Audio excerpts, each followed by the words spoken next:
Yo, what's going on, Nerdcore? Thank you for checking out another edition of Nerdcast. This is Aaron. And I'm Lawrence. And today we are going to dive into WandaVision, the wonder that is WandaVision. So we've already seen episodes 1 through 4, but for those that haven't, we're going to start off at the top discussing a little bit of episode 1. So first, before we even dive into episode 1, Lauren, what do you think of this? What do you think of the show so far?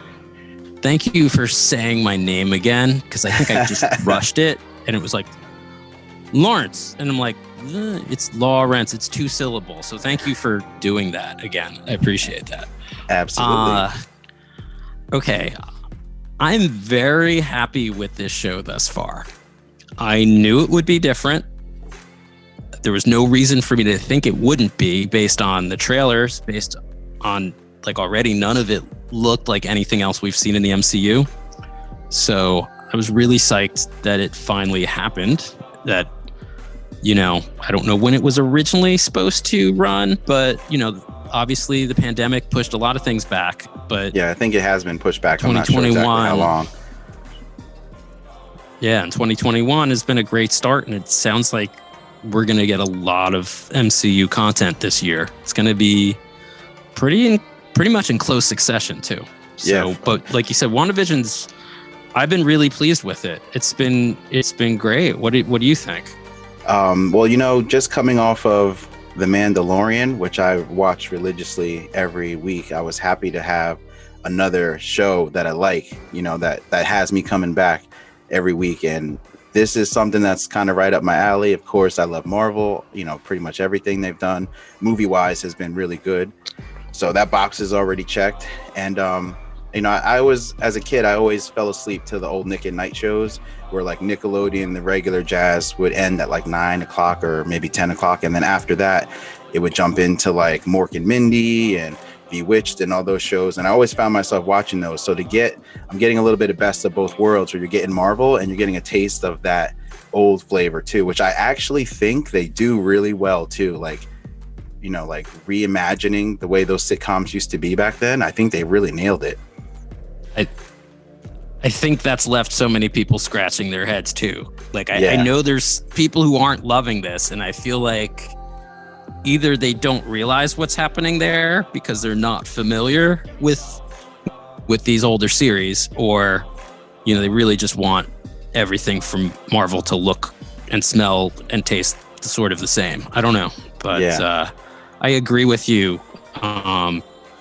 I mean, I've seen a lot of those old series going back to, like, you know, even when you're a kid and you're homesick from school with the TV on or something like that. And, you know, there was a time, I mean, there's even a time, like, I don't know how old the audience is for this, but I think you're going to have older viewers that are going to appreciate this as well, just because they're going to recognize things, and they might not even need, like, the greater picture to enjoy an individual episode early on, because I think they've nailed the feel of some of these things. So right from the get-go. I mean, I guess we're talking about episode 1 first.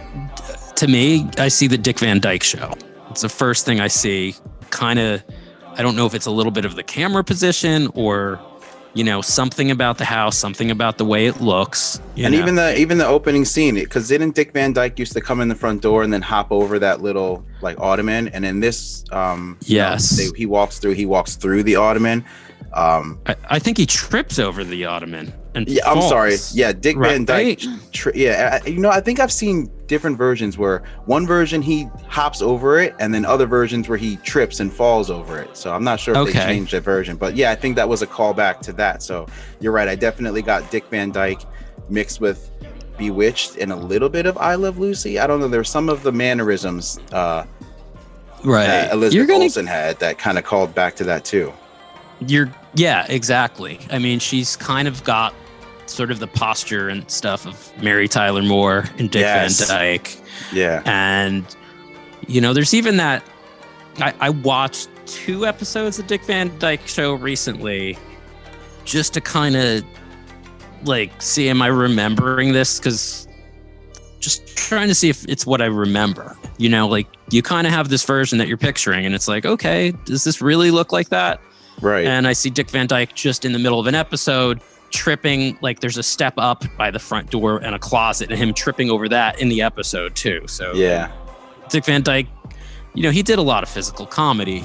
So, it's good to see some of that here too. I mean, Dick Van Dyke was a consultant, I heard. No. On WandaVision. Oh, really? Did you hear that? Yeah. No, I didn't know that. Yeah. Well, that makes sense. That's what I'm telling you. They really nailed the flavor of these old shows. Yeah, I don't remember what article it was that I read. And I don't know if this is true. Like, almost like saying like Dick Van Dyke didn't realize how big the MCU was. I kind of doubt that, but I can tell it. I mean, it captures the flavor, their mannerisms, the way they pose, the way they stand, even the way they face sometimes when they're sort of addressing maybe a studio audience or addressing the camera, or like not looking directly at the camera sometimes, as if it's neat. And of course it looks like sets from these shows too. Yeah, it does. Whereas sometimes later on you might have had shows filmed within rooms, within homes, or in movies and things like that. Here back in that day, everything was a set. Right. Yeah, the whole thing was built up for a set. Yeah. So I mean, so for the first episode, they open with Wanda and Vision driving into that town, and they're getting settled in the home. And then the first person they meet comes over is Agnes. I'm sorry, Agnes, played by Catherine Hahn. She is amazing too. I mean, mind you, Wanda and Vision carry this up, the episode in the show because they're Avengers and everything. But as a side character, she's one of the characters too that really makes this whole world work. And I think that's part of, deeper lining going on. So just curious on speculating, do you think anything's going to come from her character outside of just her being Wanda's next door neighbor / friend? Well, they introduce her pretty quick. Right. They definitely introduce her as the nosy neighbor in some ways, right? Asking some questions early on. Yeah. So do we get that Wanda and Vision are new to town somewhat, right? Yeah. They're a new neighbor, aren't they? Yep, they're new neighbors. She doesn't address it like she's, it's not like, oh, they've been living here and this is like her best friend already. So right. I think she'll be central because she sells the show right away. Yeah, and maybe that's because she's part of this world. Like, we get that Wanda and Vision we know Wanda and Vision from the greater MCU. Yeah. All we know is like they both have powers, he's robot, or he's mechanical. I don't know what to call, but he's part tissue and part parts, and he's synthetic, whatever Vision. Android I or seriously something. don't know what to call Vision. Android, synthetic, synthezoid. I don't know. Yeah, I think they've used that term before, actually. Like we know Wanda as the Scarlet Witch going back to the comics, but I don't think she's ever been called the Scarlet Witch in the MCU.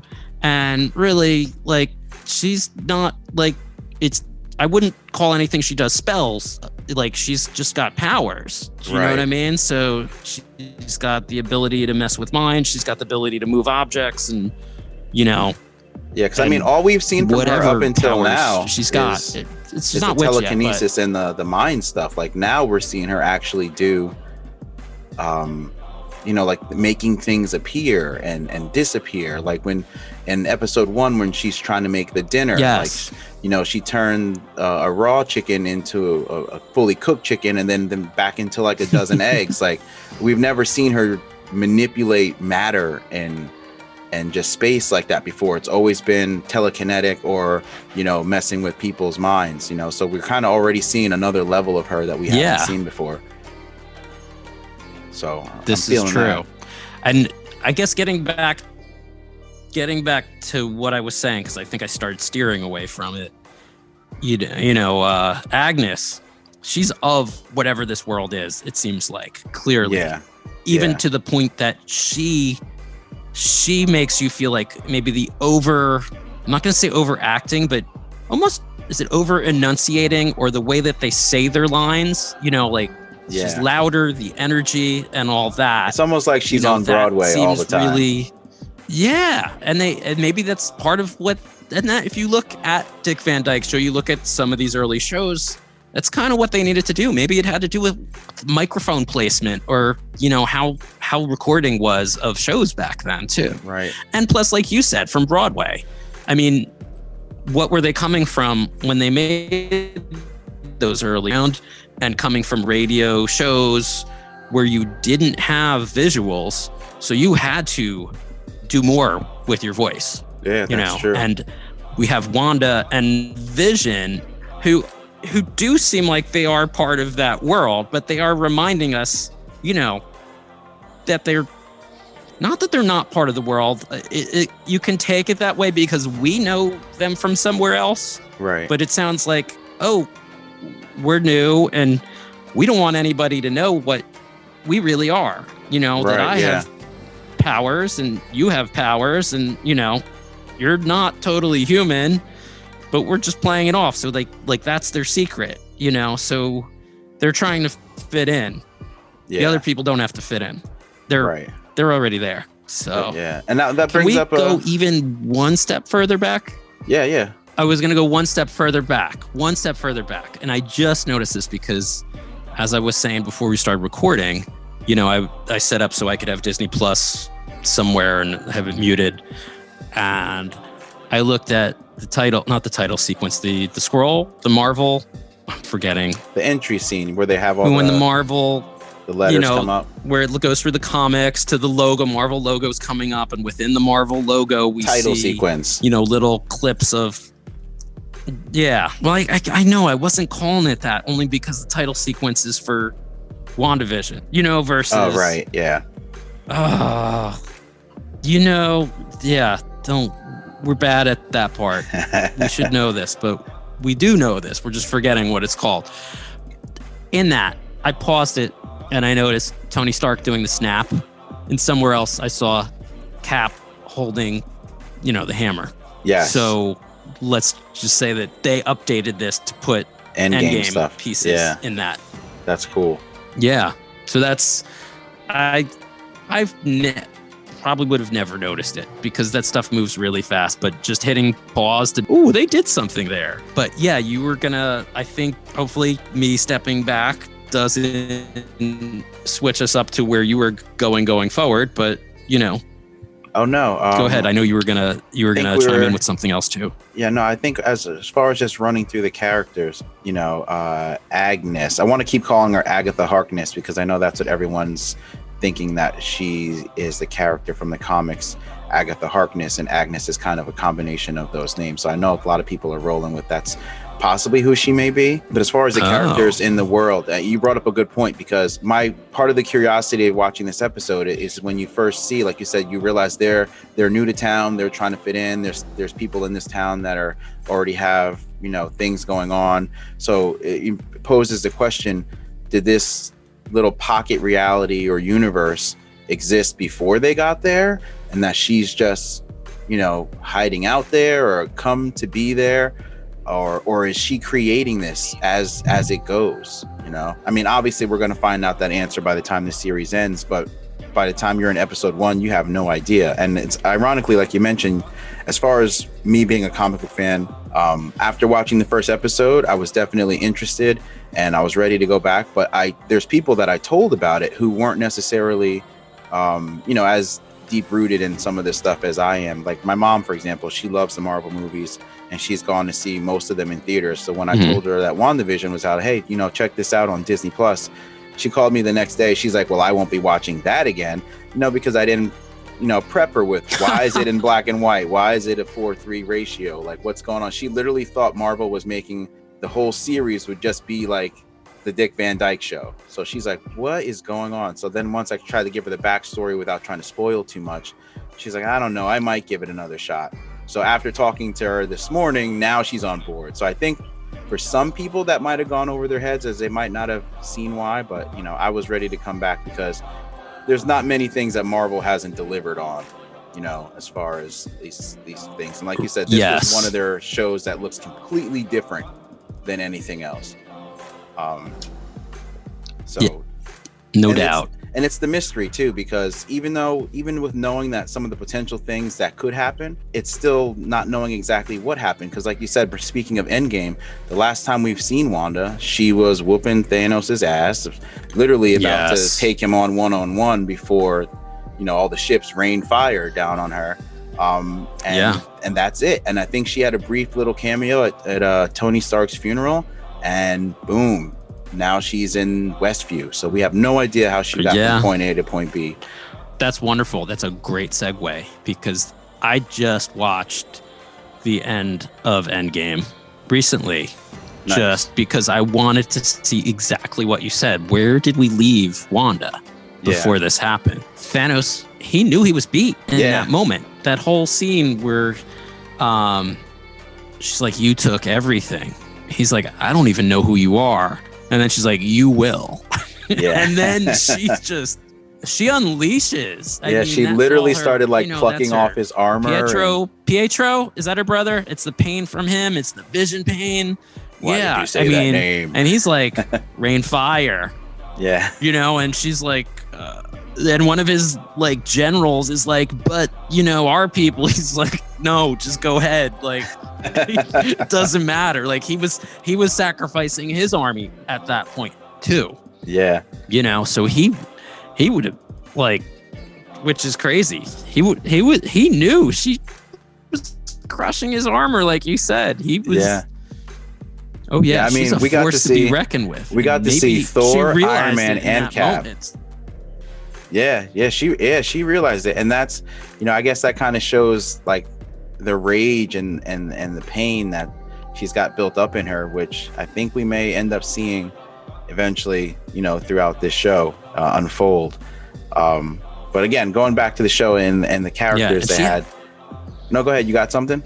The series hasn't the films haven't focused so much on her at this point as closely. I mean, I felt like everything, the biggest arc was the Tony Stark arc through all the movies and how he developed. And of course we have Cap's arc as well.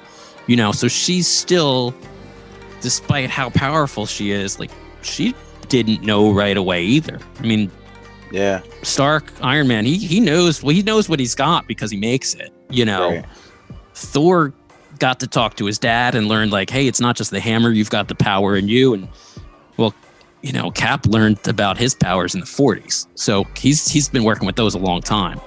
She's still kind of, and I don't know, still figuring it out. Nobody's training her. It's not like she's got a mentor, as far as I know. So she's something else, and I guess we're just learning all about that now. So. Yeah, and that's cool. That's because she's a character. I think that's also why this series works, because, like you said, it's a character they haven't delved into and explored, as all the other characters we know so well already. So in the world she's in, you've got your characters around her. You've got you got Agnes, and then you've got some people like Herb, and then there's Dottie. I can't put my finger on what's up with Dottie either, because I think something's going on with her as well. Yeah, but let's save that till we get to her in episode. Is Dottie 2? Episode 2? I forget. Dottie's episode 2. The only people we really meet in episode 1, we've got Agnes coming in and out of a few scenes. Yes. We've got Mr. and Mrs. Hart. We've got Mr. Hart coming in, a couple times. We have Jones, who's we just meet for a minute. And then I keep forgetting this other guy's character, the guy with the radio on his desk at Vision's office. Oh, yes. And it's not Norm, right? It's not. Oh, yeah, it's not. I forget his name. And actually, it might be Norm. I think it is Norm. I think it's Norm, because I think that's in episode 2, but they make a joke about him. But yeah, so I think it is Norm. I think you're right. It is Norm. I just checked. Yes. Yeah. All right. So speaking of the hearts, Asif Ali is the actor. Yes. Yes. So speaking of the hearts, do you want to jump till we get to the hearts, or do you want to talk more about? Sequentially, Vision's day at the office or anything like that. Well, yes, even prior to that, because of the heart. So before we get to the dinner scene, which was kind of creepy, as going back to the opening of the show, they have that date on the calendar, which I think was the 23rd, right? And there's a heart on that. Do you, after seeing episode 1 and them at the end realizing that they said that the heart was their dinner plans for Mr. and Mrs. Hart, I'm still feeling like maybe that wasn't what that date symbolized, but it just happened to be coincidentally the day that they had dinner. Because I think with this show is nothing is what it seems on the surface. You know what I mean? Right. I like everything sort of could hold a greater meaning. Yeah, I mean, I definitely know there's little Easter eggs throughout the whole show. I won't really dive in on all the Easter eggs because, I mean, some of them are maybe true Easter eggs. Some of them might just be people looking for things and finding what they want to find. Right. So what have you heard about that date? You said the date is... Well, I haven't heard anything. It's a Wednesday. It's the 23rd. I'm looking at it now. I forget what month it is. Let me see if I can get another look at the calendar. Yeah, I don't know. I actually haven't heard anything about the date. I've heard about the wine bottle on the table when they have dinner later. It says House of M in Latin. I know. Oh, really? Yeah. I haven't. Yeah, the wine bottle that they have at dinner. It's translated to House of something. I believe it's in Latin, and I forget what it says in Latin, but it translates to House of M, which of course is the Scarlet Witch story, House of M, where she says no more mutants. And that's a kind of running theme throughout these episodes. When she doesn't like something, she says no. So interesting. Yeah, I've never read House of M. I've kind of played the MCU at this point to be this thing that I've been trying to learn through the MCU. Yeah. And not do so much of the dive towards the comics because I'm kind of enjoying seeing the way things unfold. Yeah. But I've heard, that said, I read something a long time ago about House of M and somebody told me a little bit about it. And I think I've done a really good job with everything else going on in my life that I've forgotten most of what I'd been told. So I'm liking this accidental amnesia, yes. And now I can see that it's August 23 and it doesn't say a year on the calendar. Oh, really? And I don't have the ability to go close up, but the picture in the calendar, and we're connecting on my phone. I'm kind of scared that if I try to go to a different app on the phone, I don't know what Zoom would do. Because I did take a picture when I was watching this on a larger screen, and there's a sentence, like the picture on the calendar shows a girl, maybe like 8 years old or something, sitting on a couch with the TV in the foreground of the picture, and there's like a white kind of a drop shadow all around the TV. And I think we could check this later if you're gonna do show notes or anything. It says something like all a girl needs is her color television or something like that. Really? On the calendar in the photo. Wow. Yeah. So that to me, I mean, let's come back to that later because I think it'll make, like, maybe I've applied some meaning and some speculation on that, and we'll save that like as we see the show develop. Okay, we can save that. I kind of have a theory with that, but I thought it was worth noting. Also, the 23rd, there's a heart on the calendar, but I thought I'd heard that 23 was the number of movies made in the MCU so far. Yes, I did hear that. Yeah, I do believe that's true. I've heard that also. So it could be, it could be merely a reference to that, which, would serve its purpose too and not have much of a deeper meaning. But I don't know. I still feel like there's something else there that gets glossed over because we so quickly associate that date with the Harts coming over for dinner. Speaking of the Harts and his boss, what does he do for his, he's trying to figure this out too. He doesn't even know what his job is there, Yes. There's a couple times where Vision is trying to determine what it is we do here. Like, Yeah. what are these forms for? What do they do? And everybody's got like a quick answer that's, of course, also very vague. Right. Is that more of a meta thing? Like, first of all, like, I sometimes wonder if Vision knows what's going on, even. But I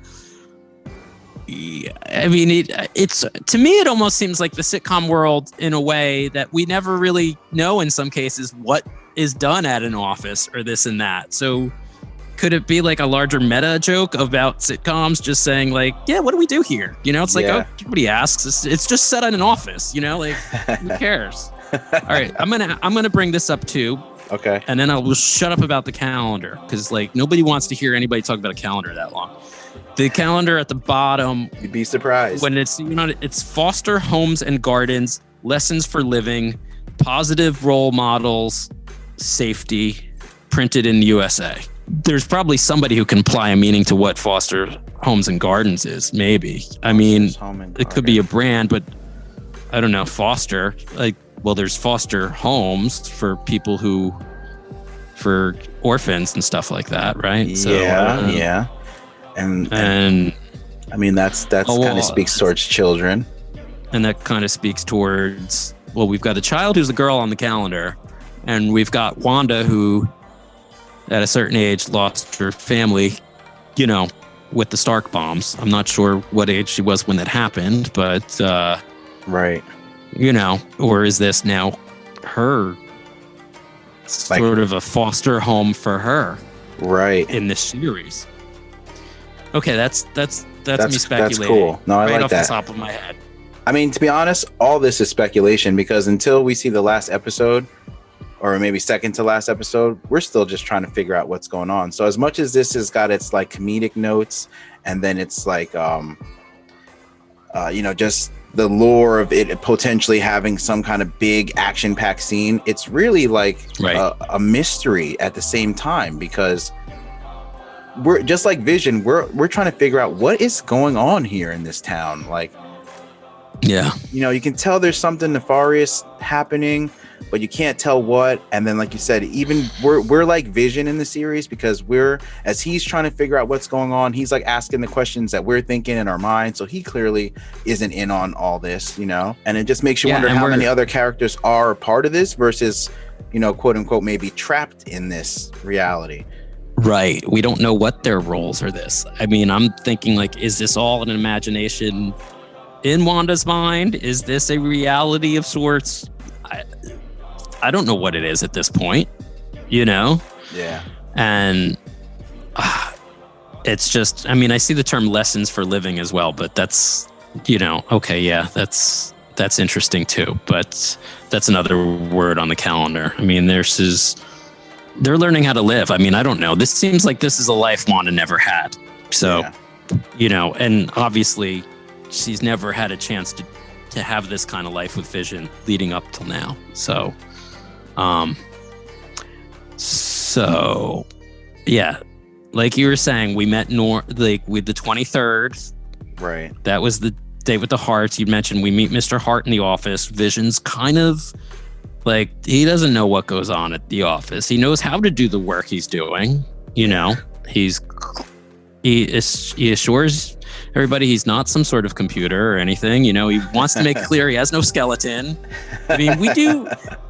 Like, can you find yourself getting away from like, I wonder what's going on, to just enjoying it for like how it's doing comedy of a particular era? You know, it's not just the look too. It's the kind of jokes you would have. It's those, you know, mixed up situations, even from work. He gets a call from, he calls Wanda from work, and we have a famous, I would say, sitcom trope maybe, in that she's like, yes, I've got everything under control. Yes. And Vision's like, great, that's fantastic. They don't share that, you know, he thinks she means, oh yeah, she remembered it's the hearts coming over. And, you know, and she thinks, she's just wondering his response is why. It's like, well, what's the big deal? Like, you know, yeah, it must be our anniversary. So, you know, like we're celebrating. Completely on different pages, but sounds like they're on the same page. Completely on different ages. and using something like that to lead up to a larger like joke or a larger gag that, you know, or skit that then has the jokes within it. So that's, you know, instead of just rapid fire jokes for joke's sake without it leading to it's a like larger situational joke. Maybe they did the larger joke more, you know, in those older shows. Yeah. Like, you know, shows that are like rapid fire jokes like a Rick and Morty, you know, there's funny things going on all throughout, but a lot of the jokes come fast and furious. I don't know if it's necessarily like having one long joke, you know, or one long gag that's made up of little jokes related to it, you know?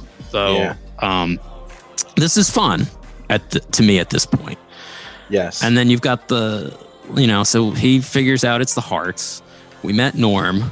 We heard Yakety Yak on the radio. Oh, we also briefly met the one buddy of his, the one that was getting fired when he was Jones. Yes, I like him. His dry humor and his delivery at his times, and he, you know, he doesn't have very much dialogue, but when he is, you know, he's funny. He's got good delivery. No, they mostly used him to set up the pressure on Vision about the event. About the dinner time. based on Mr. Hart being like, yeah, well, you know, these things are important because look at Jones over there. It didn't go well and he's fired because he had a bad dinner with Mr. and Mrs. Hart. he wore a turtleneck. Say? Like, oh yeah, he wore a turtleneck. You know, that hippie, and then you know, the entertainment wasn't any good. Like, you know, they had a string quartet at his house, and that didn't work out. You know, so. He said he had five a courses wasn't meal. a large enough dinner. Yeah. Yeah. So like even that alone, like that pressure is setting him up so that by the time that they come over for dinner, like I'm having anxiety for their dinner to go right, you know? Yes. And on the other side, Agnes was preparing Wanda for a big evening with her husband. Yes. Oh, you know what I caught? And I only caught this today. Seduction techniques and things like that. Yes. Yes. And I only caught this today because I watched it again before we got on this call. Is the magazine that she's reading, you know, giving Wanda the seduction tips and things to do for your husband. The magazine's called Glamour Magazine. And, you know, that gets called back in episode 2. Won't spoil anything for those who haven't seen episode 2 yet, though. So I thought, well, you know, was that another just coincidence or was that something that was done intentionally? But I don't know. But speaking of the Hearts, I believe the wife's name, I don't know the guy, the Mr. Hart's the actor's name, but Mrs. Hart is Deborah Jo Rupp, and she's from the mother that was in that 70s show. It's like she was born for these shows that are like set in decades prior to, you know, now. She really kills. I don't know what she looks like. She's the one that's kind of got that nasally voice. She's not playing somebody. No. I mean, I know what she looks like. I've seen her as a mom from the 70s in a show that came out in the 90s or the late 90s, early 2000s. Yeah, I think late 90s. And then I see her in this as a wife in the late 50s. Late 50s. And I don't know what I see her as. Yeah, I think this has got to be the late 50s. I Love Lucy started in the late 50s. Dick Van Dyke did. Yeah. I think they're going by the decade. I want to say stuff like Father Knows Best and Donna Reed Show, which I have no experience watching those. So yeah.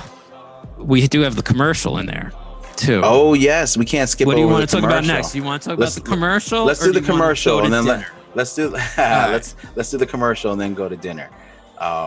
Before dinner, do we need to take a break? I mean, should we have our own break because sponsors, right? You have sponsors now, right? Yeah, sure. I believe it was raspberry ginseng tea and blue moon mango. Yeah, as far as now. It's not. We didn't get any of the Stark Industries dollars or anything from PIM Technologies for this or anything, right? No, not even a Hydra shaver, razor or anything. Nothing. We got to build up to that, man. I guess it takes time and subscribers. Right. So up till now, I mean, until this commercial, I don't know if I've noticed product placement other than I don't know if there were brands in that magazine. You said the magazine was called Glamour, though. So yeah, the magazine was called Glamour. There may still be a magazine to this day called Glamour.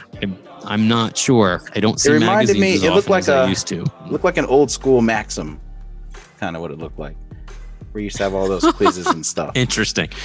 But for ladies? Yes, but for ladies. Well, Cosmo has yeah, quizzes, there you go. Cosmo's the one. So, yeah, I think glamour, there's a bunch of those. I knew somebody who worked in advertising that worked with all the magazines. So she'd, Vogue, Glamour, Cosmo, somewhere between fashion and, tips for female living, I suppose. I'm explaining that horribly. That's a guy talking, trying to explain what exactly a women's magazine's doing. So for the commercial, we have these people. There's a commercial. Yes. Which is really weird too. I mean, it definitely sells the time period. Yeah. And I don't know. I really want to. We're talking about the toaster, right? Cheese sandwich. Yes. Yeah. Episode 1. Who puts the open toaster. Cheese sandwiches in the toaster? Well, I think that drawer pulls out at the bottom. I don't know. Like it's kind of like a broiler. That drawer at the bottom. I gotcha. Because I'm like, isn't the cheese sliding down? Like, I don't know. That cheese just sits on top. So I guess it's just the heating element must be above it. I don't know. It's. Where did they find out? I don't know if I've had an open faced sandwich in my life. I don't think I've ever had just an open faced cheese sandwich. No, I think my life it's always been sandwich, grilled. Yeah. I was gonna say the same thing. Like turkey, Reubens, I think in my lifetime have been the open faced sandwiches I've had. Pretty sure it's only been turkey with me with the gravy all on the top. Which is really not I don't know. Yeah, I guess it's that's the whole open face theme. So the toaster. So what I've heard things about the toaster that I didn't put together myself. It seemed weird to me, and the commercial seemed a little like off-putting towards the end, but I couldn't put my finger on it. And then after hearing this theory, I'm like, oh, that makes sense. And without further ado, theory I heard is towards the end when the toaster is about to pop up, it starts making that beeping noise like when your food's done. But if you notice the sound, it doesn't sound doesn't sound like a kitchen appliance beeping. It sounded a little bit different. So one theory that I heard is that it symbolizes the bomb that blew up Wanda and her brother Pietro's home, because they said that one Stark bomb blew up the one part of their house, and then another shell landed by them, and they were just waiting for it to go off, but it never exploded, and they saw on the side it just said Stark Industries. So it's almost like that toaster beeping at the end was like a bomb, like the Stark bomb that blew up her family, because that's really interesting. It just seemed a little too creepy for for everything else in the show being so spot on for the time frame. The commercial was spot on for the time frame too, but it just felt eerie, Right. And also we see the light on the toaster blinks red. Oh, it not does the it? first time. I didn't catch that. It blinks. Yeah, you didn't notice that? No, I didn't even catch that. That's cool. It's in black and white, but then at one point, and I don't know what this means, like maybe I don't know, after a few blinks, it's a red light. Wow. Okay, that's cool. Yeah, and then towards the end, it's a much brighter red. So it's like probably and they getting progressively brighter as it's beeping and goes off. Yes. Okay. And it's called the Toastmate 2000 from Stark Industries. All right, you think this is a clue, Aaron? There's a tagline for it. It says above, "Forget the past. This is your future." Yeah, that's definitely, because I immediately think that applies to Wanda. It's like, forget the past, forget all the pain, forget your brother died, forget that Vision died, forget all, because the whole thing is, this is like her transformation. She's gone from being a villain to the Avengers when she started in Age of Ultron, to then switching side and being for the Avengers after losing her brother, then finding Vision, then losing Vision. To be honest, a lot of the characters have lost a lot. And if I had to be real honest, I think Thor still lost a lot more than anyone else has lost in the whole thing. But this is showing the pain of her dealing with these things that we haven't seen her deal with. And I think that's definitely a call to her forgetting all the stuff in the past. This is the future. And she says to Vision in this episode, this is our home now, you know, which also gets brought up in later episodes. So I think this is her way of, like you said, she's forgetting the past, live in this moment now, although this moment may not even be real, but this is what it is. Yeah, we don't know what this future is. Right. I mean, I'd have to chew on what you said about Thor losing, because yes, he has lost a lot. Yeah, he's lost his but mom, I actually don't know dad, what I don't know brother, what Wanda sister has left. Right. Yeah. Well, I mean, she didn't start out with as much as far as what we saw her start. Wanda, we didn't meet Wanda's parents, but we know she lost both her parents. Yeah. She was trapped in the rubble for a few days with her brother, then lost her brother. Yeah. Then formed this bond with Vision. Then lost Vision. Yeah. Like when Tony Stark's funeral ended and we, you know, the camera's done, the story's over. Where the heck does she go? And maybe a clue, you know, when you rewatched, I think you said we do see her after the funeral. And what I noticed was that she's there with Hawkeye, talking to Hawkeye. They're looking out over the water, and, you know, he's lost Natasha, Black Widow. Yeah. Right. They were tight. I mean, we know he's got a family that we learned about in Ultron at some point, not knowing beforehand, but he lost her, and obviously he was right there because one of them was going to die in that moment, and they fought over who that was. Yeah. And I think he says, I wish there was a way for them to know that we won. Right. Yeah. And Wanda says they know. She says they know. Yeah. She's like, they know. And she has another line in there. If I did more homework, I would tell you what that was. But they know, after watching an episode of this and knowing that, I mean, we've both seen the trailers for the series, at least some of them. So we can see other things that are going on that don't make sense to us. But the they know makes me wonder, does she have some way of figuring out to see them, to get this message? She must be in on the multiverse existing. Right. And she's got some pretty strong powers. I mean, her powers came from the Mind Stone. Right, yeah. Her powers came directly from a stone. So, and also because I just watched Ultron the other day, both her and Pietro got their powers from the stone. The stone Mind Stone was inside the staff that Strucker used to, you know, when they experimented on the twins to give them the power. That's the same gem that Vision came from. Yeah, yep, that's the same gem same that stone was in his head, yeah. So makes sense that they have this connection. And I think he actually lifted her from some area in Sokovia before she, you know, maybe pulled her out of wherever she was when she ripped Ultron's heart out. I think Vision might have been the one to get her. But yeah, I think you're right. I feel like that scene kind of, it would make sense that they familiar. would have a bond because they have the power from the same stone. Yeah. You know?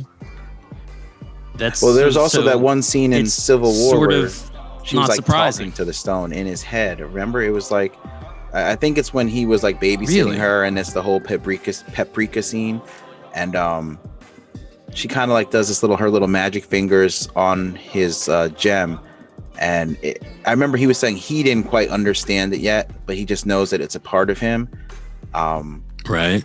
And that she, you know, that she got her powers from it. So it's funny you said that, because they actually make that awareness.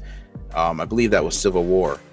So that they make, you know, that's part of their connection, and they realize that. So as far as speculation goes, that also makes me wonder, how much of the power of that stone does she have in her? And if it's the same stone that gave Vision life, can she give Vision life again? Good point.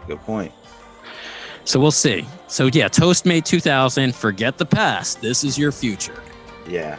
Yummy open face sandwiches. And then we go to the dinner party.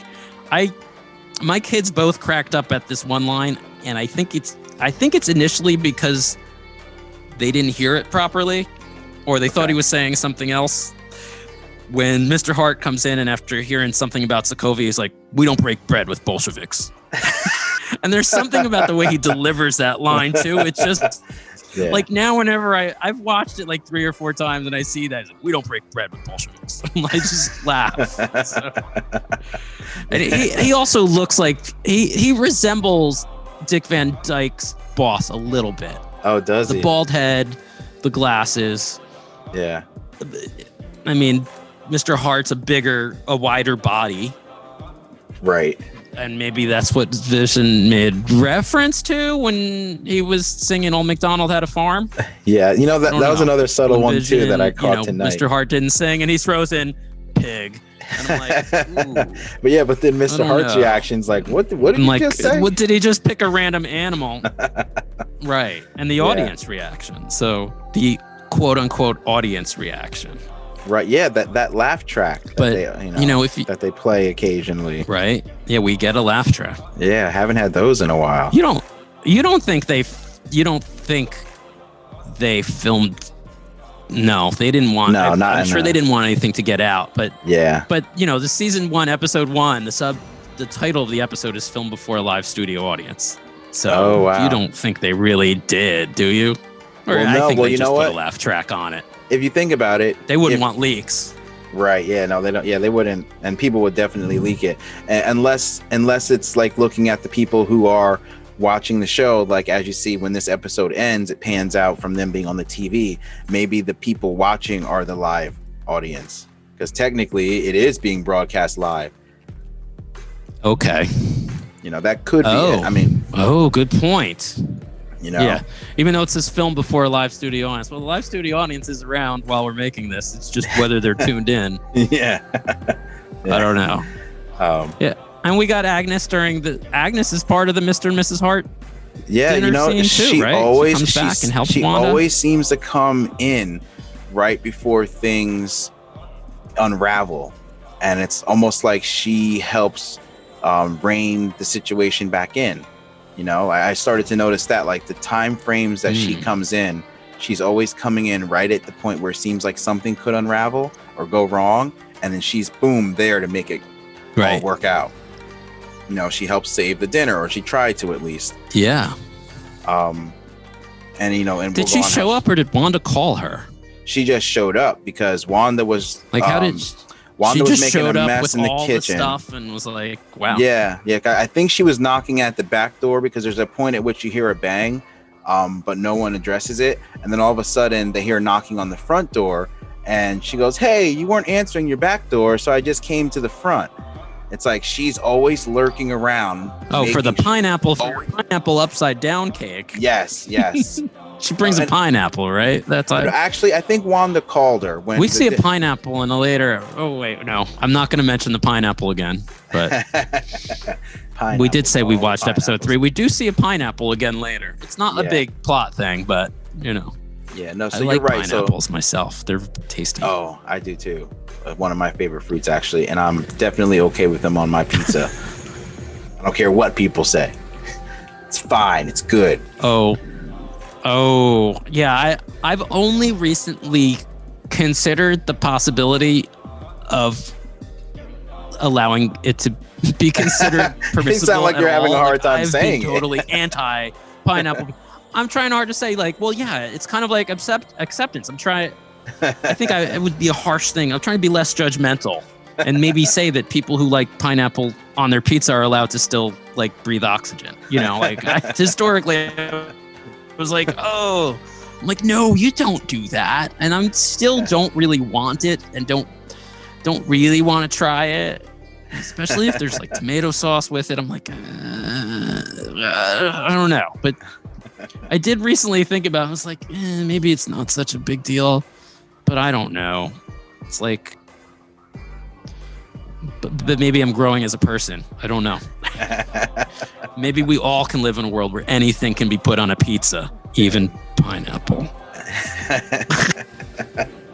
Yeah, so you're right. She brought it for the pineapple upside down cake, so it wasn't for the pizza or their breakfast for dinner, which I kind of took feelings on, because I don't mind a good breakfast for dinner. Sometimes it's quick, it's easy, not so much to clean up. But apparently, Mr. Hart and Mrs. Hart weren't too crazy about it. But that's what they do in Europe, because as WandaVision says, "Oh, I didn't tell you my wife's from Europe, right?" Yes. Right. Because they do the Sokovian greeting. Yes. Which there is a nice callback to when Mrs. Hart does that when she's leaving, and I feel like that's perfect. That's a wonderful little bit. Fits with the humor and the time to do that. As like, if this was a whole series like that occurred in this era, let's say Disney's like, you know what? We're going to do the whole bigger story, but we're going to give you a bunch of these episodes because you thought they were fun. Yeah. Mrs. Hart would probably shine as like the Emmy, like she'd be the fan favorite character maybe as things develop. Her and Agnes. Yes, definitely. I was going to say Agnes. They would be the ones that would come in and kill their scenes, Yep. So. Yeah, and again, when because we that first was the thing with about sitcoms, at some points a character would show up and everything would stop. They'd stop for a minute. Everybody would start clapping in the audience, and then they would do their line. Yeah. That was the thing in sitcoms at some points. Yeah, you're right. So that would be them. Like just entering the scene was like cause for the applause and everything until that dies down. Right. The dinner preparation. I mean, I'm going to go there actually. Yes, go there. We've seen what her magic can do. I mean, couldn't she have just magicked up the dinner in the first place? It's not as fun as seeing all the stuff floating around the kitchen, though. But yeah. I mean, I remember being old enough looking at some shows and always being like, well, why didn't they do this? Why didn't they just do that? Bewitched probably had the same kind of thing, or I Dream of Jeannie, when there's some kind of magic that somebody has, like, hey, you could just magic up anything and just, but then you wouldn't have a show. Right. Everything be over in like 30 seconds. So, but, okay. Dinner. I think we're at what else is there's a big thing that happens at dinner prep. And I'm going to let you set that up because I feel you could probably set that up better than I can. Okay. So we had the dinner prep. We had Agnes come over and help out with that, whole fiasco happening. And then you've got the realization that none of that's going to work out and that they've just got to do a quick breakfast for dinner right as Mr. Hart's basically fed up and, basically on the point of leaving. Wanda, does her magic and gets the table set up, and then voila, dinner's ready, dinner's served. So they sit down to have dinner. And here we go at the dinner table as they're making small talk and conversation. I believe it's Mrs. Hart that asks where they were from, where they came from. And then Mr. Hart, I believe, is the one that jumps in and says, yeah, where are you guys from? And you see this kind of like blank expression kind of go over Wanda's face as if she doesn't know where she's from, or maybe she's remembering where she's from. But it's in that moment that Mr. Hart, I believe, chokes on a piece of sausage, eggs, or toast, one of the three. And yes, he just starts to gag and choke. And you get Mrs. Hart telling what at first I thought it seemed like she was telling Mr. Hart to stop it, as if almost like he was, just pulling a prank and he wasn't really choking. But the more I saw that scene, I started to realize I feel like she's talking to Wanda, telling Wanda to stop it. But either way you look at it, Wanda finally snaps out of it. I mean, but this is like Mrs. Hart had to tell. She said stop it like 5 or 6 times, to the point where if that were me choking on the floor and everyone was just sitting at the table watching, I was like, man, I came to the wrong dinner party. Because, nobody gives a damn. Yeah. I'm just going to sit here and I guess this is it. This is where I go. This is where eating breakfast for dinner is my last meal. Jones's dinner was not that bad. Yeah, you start thinking about that string quartet. We had a string quartet at least, as opposed to a guy playing the ukulele and singing. Old MacDonald Mary had a little. No, Old MacDonald. Yeah. Yeah.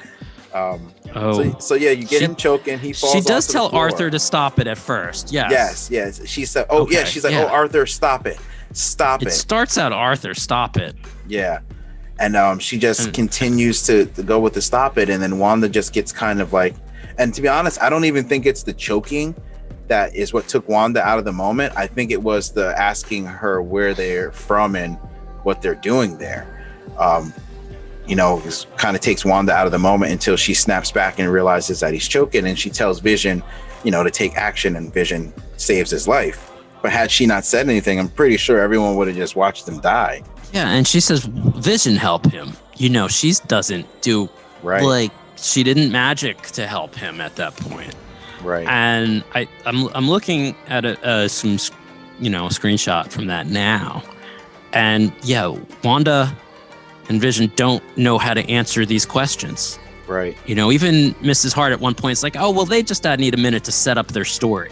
Like the characters seem to be very forgiving when they don't exactly know why things are typically. Although Mrs. Hart's questions came so quick, but Mr. Hart, before he choked, he's like, yes, why, he almost sounds a little abrupt, and Mrs. Hart's like, oh, they just have to get their story straight. But, Wanda doesn't know what to say. Wanda's flustered. She kind of, that's the word I was looking for. She looks lost, and then he starts choking, and it's very strange because you don't know if, did he just happen to choke on his food, or was Wanda's confusion? Did Wanda make him choke to get out of that situation? I was literally just thinking that. Did she have some hand in that?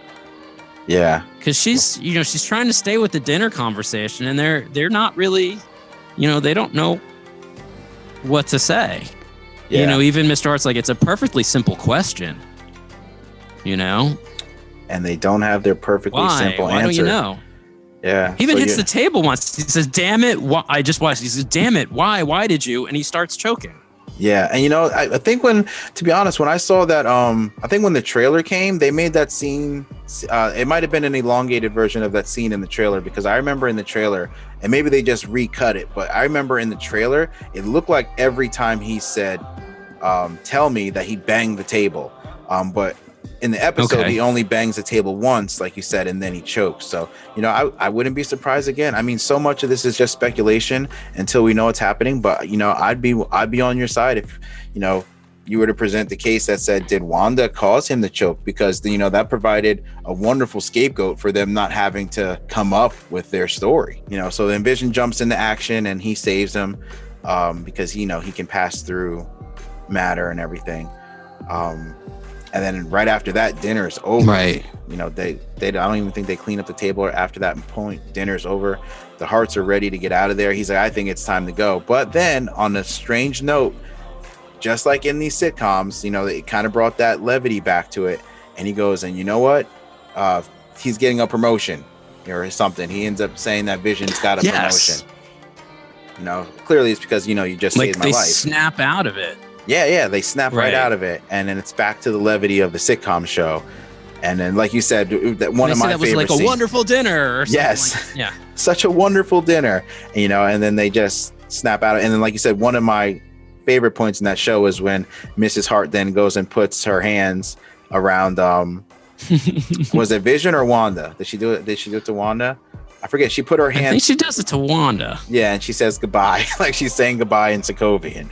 Yeah, she does it to Wanda. Yeah. Well, thanks for a lovely evening. They abruptly get up from the table like, hey, that was a wonderful evening. Leave. She does the Sokovian, we had such a lovely time. This guest is leaving your home. It's an adorable moment with Mrs. Hart.